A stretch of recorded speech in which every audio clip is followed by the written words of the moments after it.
Questions remain about the energy grid, infrastructure needs, and the ability to meet growing demands for electricity in places such as Ontario County, where leaders worry there isn't enough to power new developments.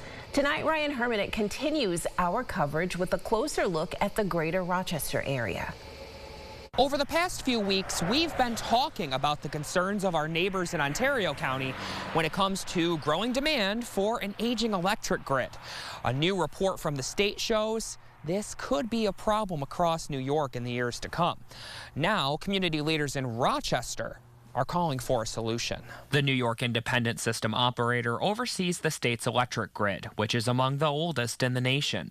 In their latest comprehensive reliability plan, called CRP, a compilation of surveys were put together, encouraging action be taken within the next 10 years to improve the electric infrastructure for current New Yorkers and those looking to build a life here. Energy demands are changing. I mean, we're trying to electrify lots of buildings and infrastructure, which is all well and good. We just need to make sure that we have the electricity to be able to do so. Joe Leathersich is the Director of Advocacy, Intergovernmental Relations, and Public Policy with the Greater Rochester Chamber of Commerce.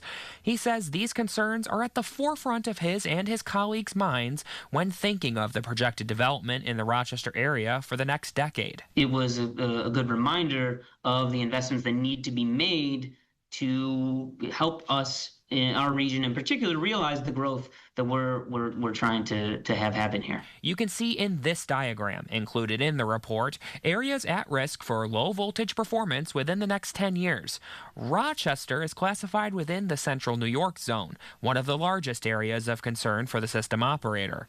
Also included a projection of what the demand for electricity looks like during this time frame, and a stark contrast in what we'd normally see seasonally. You know, it used to be the case where the peak demand was in the in the summer, but now we're starting to see that a little bit in the winter, which obviously, you know, we're no strangers to, you know, harsh and cold winters up here, and so that was a sort of a new tenor. The full report can be found on our website, rochesterfirst.com.